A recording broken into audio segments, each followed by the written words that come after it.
Assalamualaikum warahmatullahi wabarakatuh. Halo semuanya, di sini kami dari kelompok 7 akan membicarakan tentang topik yang lagi hangat diperbincangkan nih, yaitu peluang dan tantangan pekerja bangunan di era konstruksi. Di sini saya tidak sendiri, saya juga ditemani oleh rekan-rekan kelompok saya. Tentunya di sini ada saya sendiri, Muhammad Zakaria, lalu ada Daryl Selma, lalu ada Najma Salsabila, Putri Suwandari, lalu Yunita Putri. Mengenai topik yang akan kita bahas, yaitu peluang dan tantangan pekerja konstruksi, di sini sektor konstruksi saat ini tengah mengalami transformasi besar menuju era konstruksi 4.0, di mana modernitas tidak hanya menghadirkan material yang lebih canggih, tetapi juga memperkenalkan teknologi digital seperti Building Information Modeling atau BIM, penggunaan drone untuk pengawasan hingga metode prefabrikasi yang menuntut presisi tinggi. Namun, perkembangan ini juga memunculkan beberapa pertanyaan nih, seperti apa sih peluang pekerja bangunan pada konstruksi modern saat ini? Lalu, apakah tantangan yang dihadapi oleh pekerja bangunan juga untuk era konstruksi modern pada saat ini? Terdapat beberapa peluang yang dapat dimanfaatkan oleh para pekerja bangunan di era modern ini. Yang pertama, konstruksi berbasis teknologi digital. Poin ini merujuk pada transformasi industri konstruksi melalui teknologi digital seperti BIM, software design, dan sistem manajemen proyek berbasis cloud. Selain itu, prosesi baru seperti BIM modeler, drafter digital, dan teknisi digital menjadi semakin dibutuhkan di era modern. Yang kedua, pemanfaatan otomatisasi dan alat modern. Industri konstruksi kini mulai memanfaatkan otomatisasi seperti drone, robot konstruksi, serta alat berat canggih berbasis sensor dan kecerdasan buatan.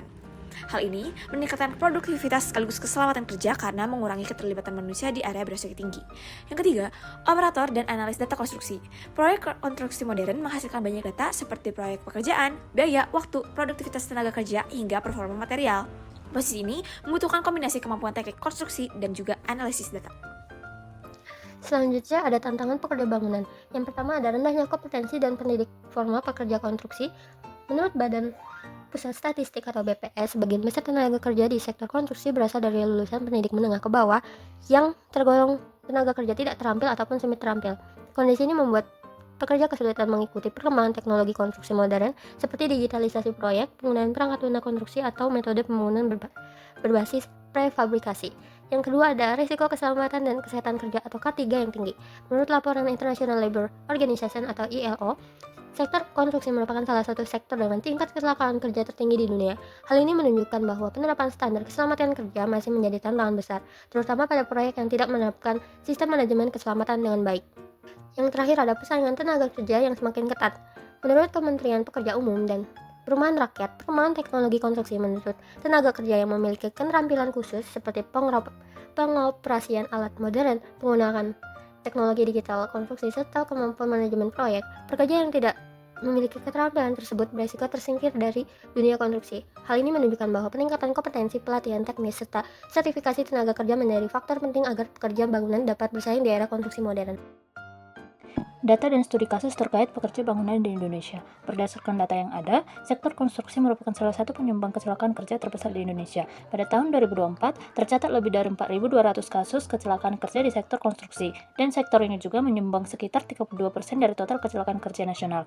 Selain itu, pada tahun 2025, jumlah kasus kecelakaan kerja di Indonesia juga meningkat hingga lebih dari 47.000 kasus. Salah satu contoh kasusnya terjadi di Morowali, di mana kecelakaan kerja menyebabkan korban jiwa pada pekerja. Selain itu, terdapat juga kasus kegagalan alat berat seperti kren pada proses konstruksi yang mengakibatkan pekerja meninggal dan mengalami luka-luka.